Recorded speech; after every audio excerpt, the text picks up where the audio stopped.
Welcome to City Week, ladies and gentlemen. I am your host, Alton West. Today I have a guest on from Wellstar, West Georgia Medical Center, and also from the Mady Smith Early Learning Education Center. So stay tuned for those interviews coming up in just a moment.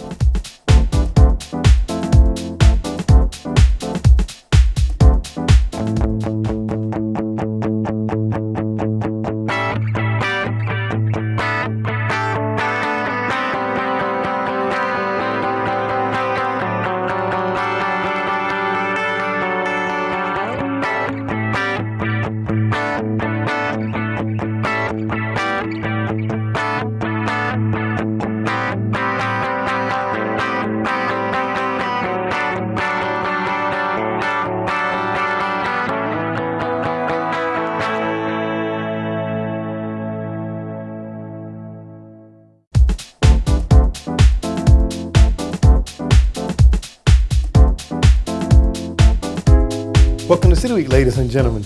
Today I'm sitting down with one of our local doctors here that's pretty new to the area, Dr. Joseph Rand, an endocrinologist with the Wellstar West Georgia Medical Center. Welcome to the show. Thank you very much. Well, I also need to say welcome to the City of LaGrange. Yes. I understand that you are pretty much a newcomer to LaGrange. Tell us a little bit about yourself if you don't mind. Sure. I practiced for about 20 years down in Florida and then for the last 5 years in Raleigh, North Carolina. And I moved here just in November and started my practice in December. Oh my. So now, we were talking before we came on the air, you moved to LaGrange from Raleigh, North Carolina. What made the transition, or what was something that helped prompt the transition to LaGrange from Raleigh? The main reason that I came here is because there's a need. Mm-hmm. There has never been a full-time endocrinologist in LaGrange. And so it's an area where there is a big need for health care. Okay, all right. And we're going to talk a little bit about some of the things that you have seen in your short period of time here, but I just always have to ask, what do you think of the City of LaGrange thus far, being a newcomer? It's wonderful. Everybody's very friendly and been very helpful, and it's been very well received, and I appreciate it. Very good. You know, we ask so many people that are newcomers to the city, and I think pretty consistently they say the same thing, that people are very friendly town. You know, you can find your way around pretty easy. Less traffic than some of your larger areas as well. So we do, once again, want to say welcome to the City of LaGrange, Dr. Rand. Thank you very much. Let's talk a little bit about your profession now. You've been here not quite 2 months yet, Right. And you're out in the medical park in your practice. That's correct. And when we talk about endocrinologist or endocrinology, talk about what does that entail? What is the things that you're looking for? What does that practice consist of? Well, endocrine, to break down the term for you, Okay. endo means within or internal, and crine means secretion. So Okay. we deal with the diseases of internal secretion glands. And normally what I say is I deal with hormones, but then people often conjure up ideas about female hormones. There are lots of other hormones. A hormone is a substance that's made in one part of the body and acts in other places. So for example, insulin is a hormone. It's made in the pancreas. It acts in the liver, the muscles, the brain, many locations in the body. Okay. So I deal with diseases where there are hormone imbalances, too much, too little of these hormones. Okay. And you're talking about insulin there. So it's made in one part of the body that be utilized in other parts of the body. And sometimes we see people become insulin deficient.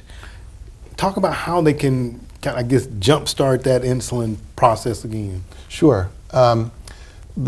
The most common disease that I deal with is type 2 diabetes, which is a combination of insulin deficiency and insulin resistance, meaning the insulin doesn't work very well in the body. Okay. And while most of us can't address the insulin deficiency very well, we can address the insulin resistance. Okay. We can address that by reducing body fat, reducing fat in the diet, getting regular cardiovascular exercise, eating a well-balanced, healthy diet. And certain medications can also reduce that. Okay, all right. Now, you talked about type 2 diabetes. There are various stages of diabetes. Can you help us to understand those types if you don't? Sure. Okay. There are two main types of diabetes, type 1 and type 2. But there are actually many different kinds of diabetes. Okay. Depending on how you list them, there could be 800 different types of diabetes, believe it or not. But types 1 and 2 are the most common that we see. Okay. Traditionally, type 1 was referred to as juvenile and type 2 as adult, but we can see people that, I saw somebody, for example, who was 93 who developed type 1 diabetes. Oh, really? Okay. At the age of 93. At the age of 90. So you're not immune to these at any age. Not a juvenile either, are you? But in type 1 diabetes, you have one problem. You don't make enough insulin. Okay. In type 2 diabetes, you have two problems. You don't make enough insulin, and the insulin that you do make doesn't work well, and that's the insulin resistance that I just spoke of. Okay. In type 1 diabetes, the lack of insulin is profound and severe, and people with type 1 diabetes need to take insulin in order to survive. Okay. They make very little insulin. But in type 2 diabetes, you could make a lot of insulin, just not as much as you need, so you still have a deficiency of insulin. And so that's why we treat type 2 diabetes oftentimes with pairs of medications that either stimulate the release of insulin or insulin itself, and medications that help insulin work better. Okay, all right. And I've heard, young people, you see the commercial about juvenile diabetes and things of that nature, didn't quite fully understand it a lot of times. I do know that my grandmother, who takes an insulin shot, and I know that, you take so many milligrams and you can reduce it or cut back on it when I guess your body is now having that, receiving it well and is doing what it's properly supposed to do. That's correct. So in juvenile is not enough, you say there. And can a juvenile individual, can they eventually come off of the insulin, that shots or pills that they have to take? Most people with juvenile or type 1 diabetes never come off the insulin, and that's Okay. because the cause of the disease is a destruction of the pancreas. Okay, okay. So you lose the ability to make insulin. To make it, okay. We're working on pancreatic transplants, we're working on electronic pancreases, and these are going to be ways to supplement the insulin that your pancreas would make. But at present, we do not yet have a way to regenerate the pancreas that you've lost if you have type 1 diabetes. Okay. And you mentioned in talking about, hormones and various, talking about diabetes, what are some things that people can do to help themselves to maybe not necessarily be a victim of diabetes? You mentioned about diets a moment ago, and I think there's some other things that people can do. Diet and exercise are really the big things. Okay. And I'm a huge fan of exercise. I think exercise is something that most people can always do a little bit more of, and also something that can be done for people of all abilities and all states of health. For example, walking is a very simple, straightforward exercise. And most people can walk. Most people have the time to walk. Most people have a place to walk. It's just a matter of putting in the effort to doing it. But when you do, generally you feel a lot better. And you also not only reduce your risk of getting diabetes, but if you do get diabetes, the diabetes is less bad. You reduce the risk of getting a heart attack, a stroke, high blood pressure, kidney disease, you improve muscle tone, you reduce your chances of having a fall. Walking in and of itself does what about 5 or 6 medicines need or would be needed to do. And I understand that when we were talking before we came on, we're not talking about a prolonged period of time. We're just talking about maybe 2 or 3 times a week, 45 Half minutes? an hour, 45 minutes, 2 or 3 times a week, whatever you can spare. Okay, just a brisk walk. And then too, a lot of times, and I was telling you, me being a single parent, and sometimes you travel, and you're thinking about, okay, what am I going to eat when I get home? So many times, I go home and I find myself making a sandwich for dinner, and it, you're talking about the carbs, breads, turns to sugar, starches, things of that nature. When you're talking about diet, are there things that you can recommend that people should eat more so or less of to avoid being a victim of diabetes as well? I'm glad you worded it that way, because there's not a list of things that you can't have or things that you must have. If you have diabetes, you can eat anything that you want. It's always a question of how much of that can you eat.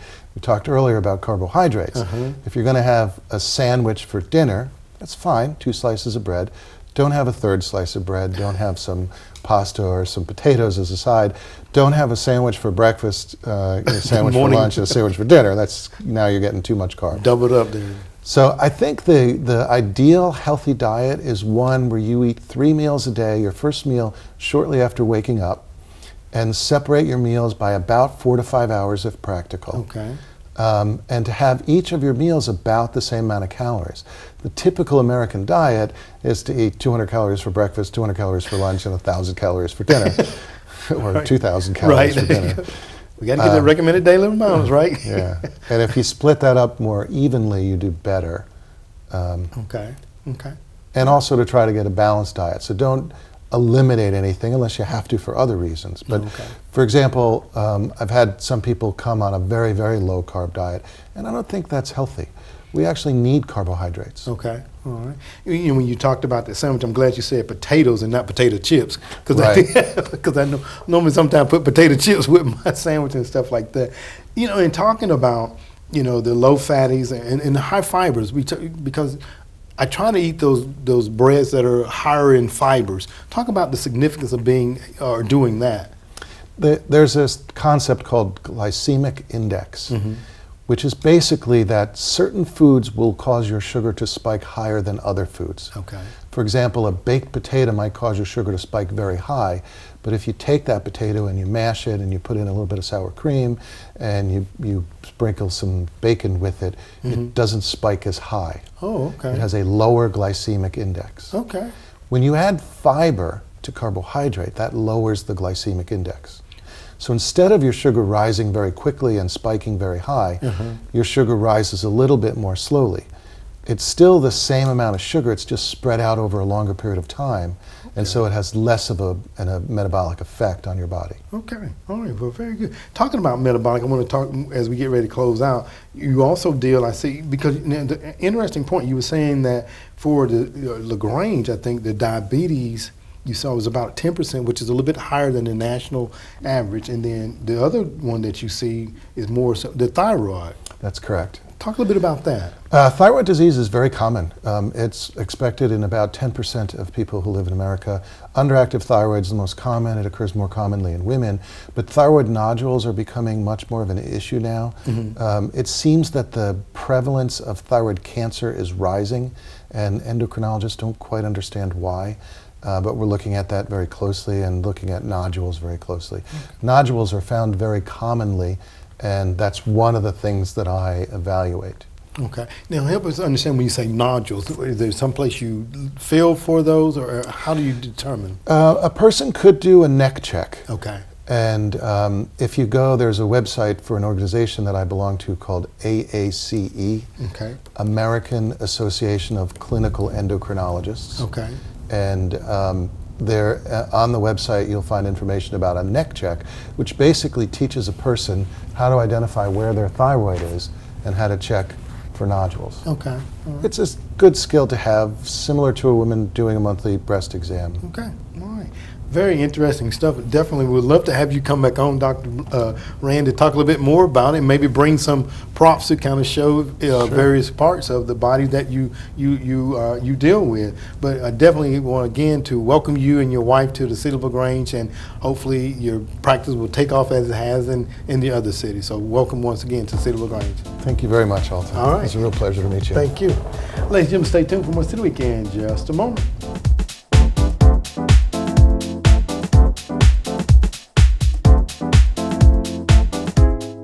Welcome back, City Week, ladies and gentlemen. Now I have the pleasure of sitting down with the director of the May Smith Head Start program, Ms. Maxine Maddox, and being joined by one of her board members is Mr. Michael Fanning.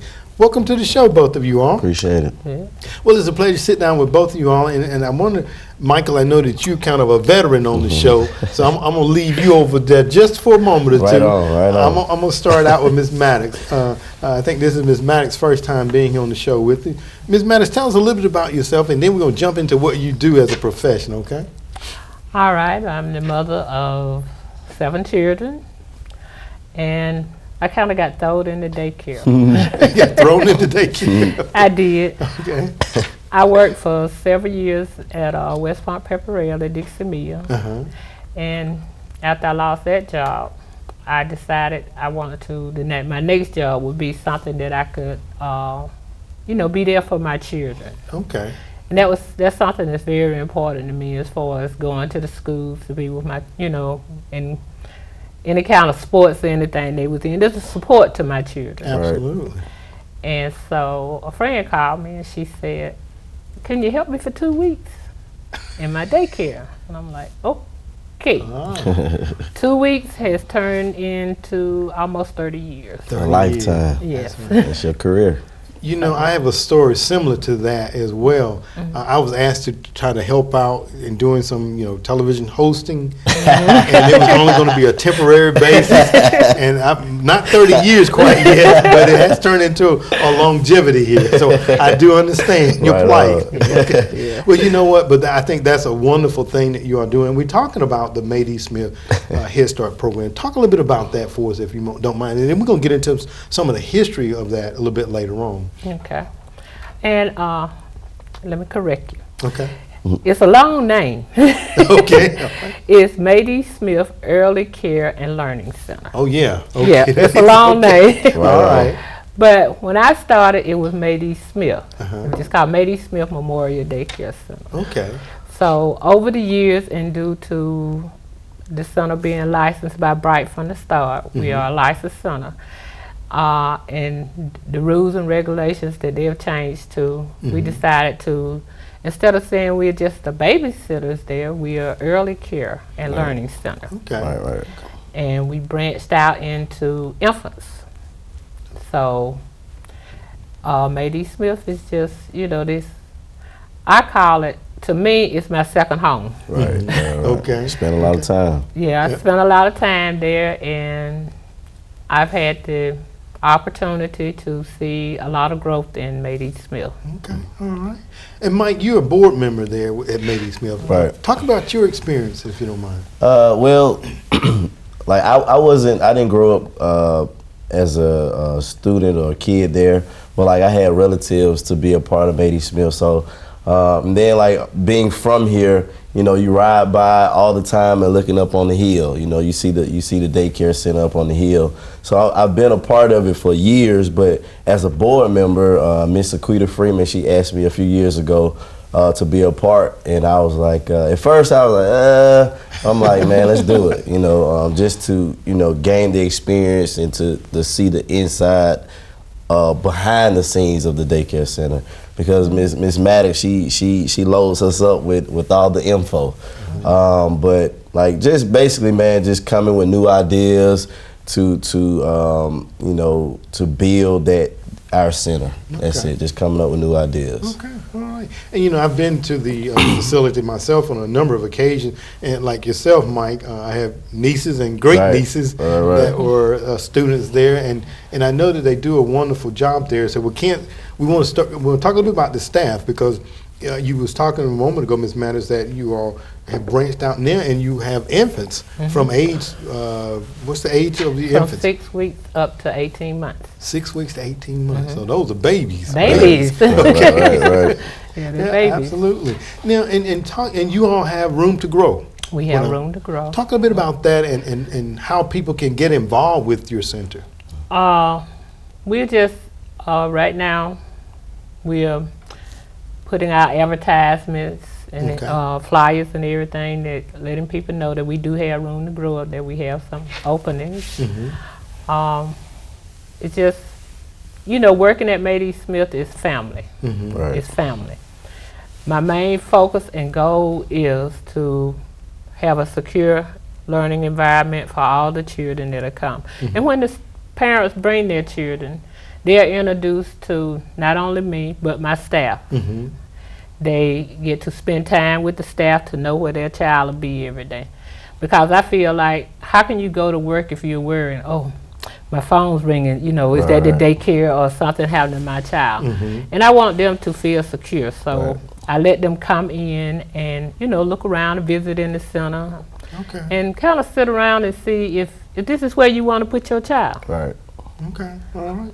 Now, when you say in the infants, you all have room to grow there, and you also have room to grow. Now, you have infants from 6 weeks up to the 18 months. 18 months. And then the other students, are what age are they? They are from 18. We have a toddler class that is from 18 months to 2.5 years old. Okay.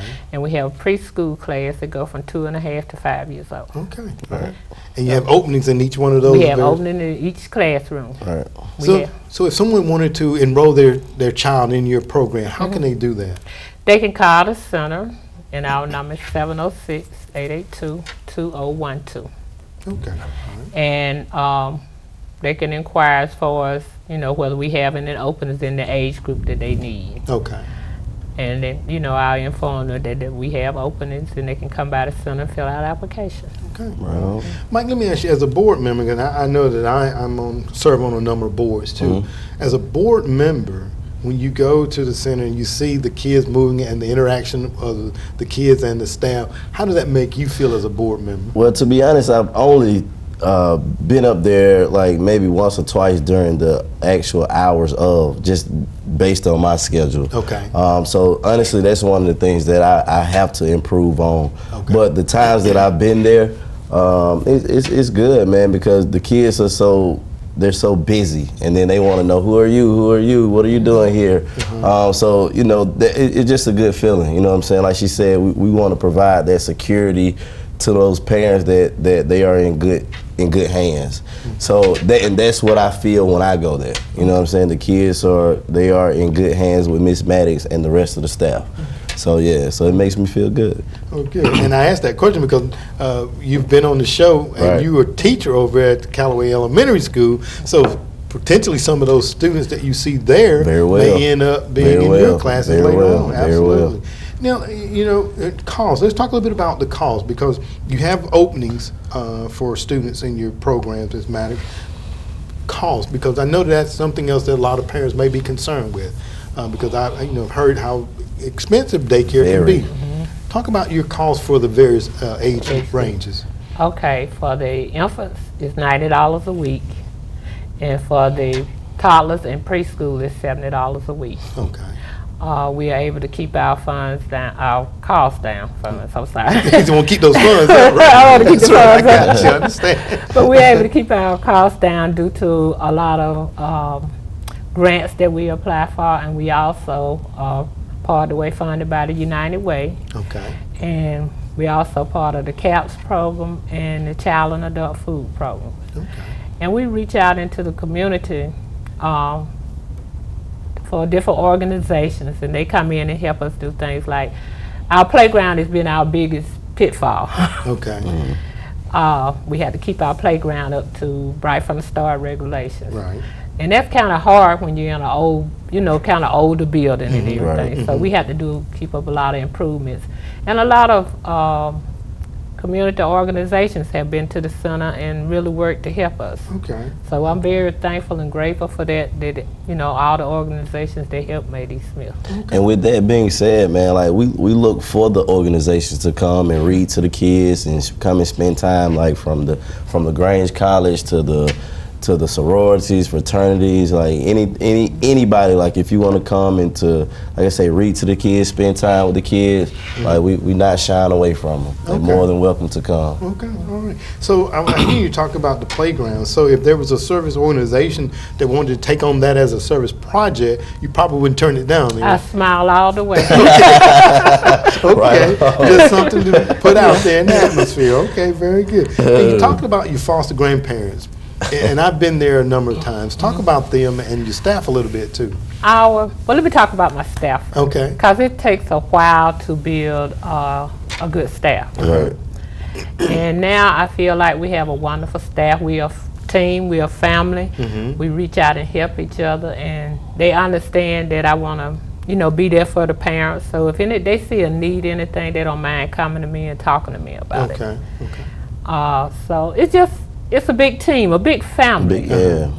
That's my second family. So hey, I be looking out for them. Okay. All right. We're not.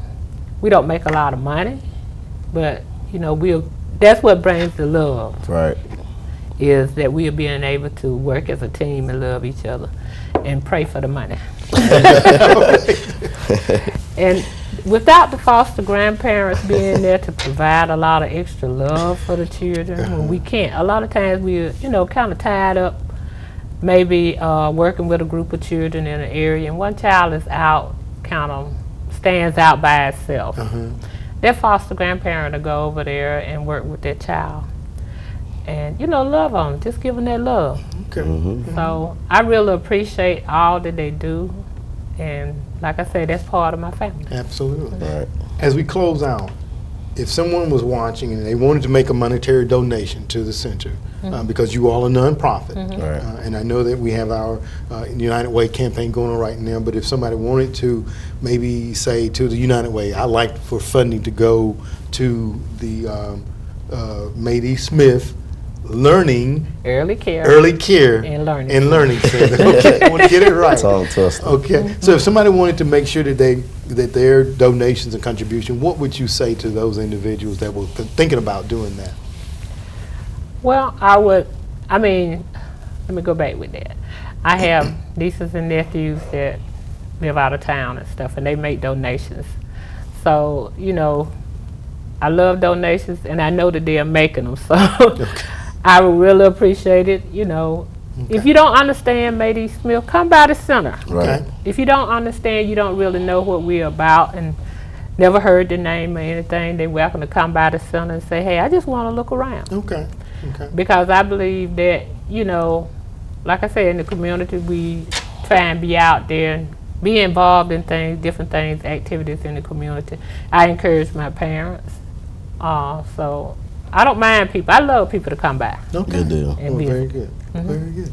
Well, I'm going to tell you, I've been there a number of times and know that you all do a great job. Like I stated, I had nieces and great nieces and nephews that attended there, so I know the quality of education that they get, and that foundation is so important. So when they get to Michael later on, then they have those basic skills that they need to be able to excel and take them to the next level. So we thank you, Ms. Maddox, and thank you both, Mike, for being a board member, and thank you for what you do for our children in the community. Yes, sir. All right. Ladies and gentlemen, stay tuned for more City Weekend in just a moment.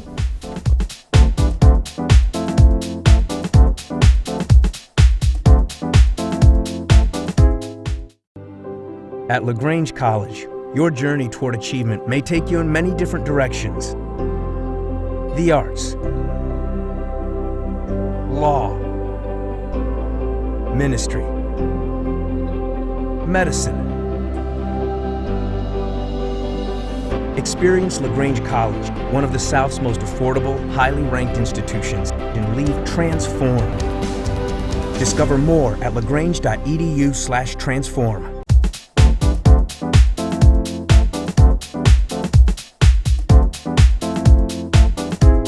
Ladies and gentlemen, thank you for joining for City Week this week. My guests have been from WellStar West Georgia Medical Center, a newcomer to the City of LaGrange, Dr. Joseph Rand, endocrinologist, as he talked about diabetes and ways that you can combat it and also control it by just simple things, dieting and exercise. Ladies and gentlemen, if you have any questions, give him a call or stop by and see him. I'm sure he will be most appreciative. Also, I had on from the Mady Smith Early Learning Center, the director, Ms. Maxine Maddox, along with board member Michael Fanning, as they talk about openings that they have there at the center. And also, if you'd like to stop by to take a visit or tour, go over. I'm sure they'll be happy to have you there. And also, if you want to make a donation, I'm sure they will not turn that down either. Ladies and gentlemen, I hope that you've enjoyed these interviews. And as always, I want to invite you back for more of City Week.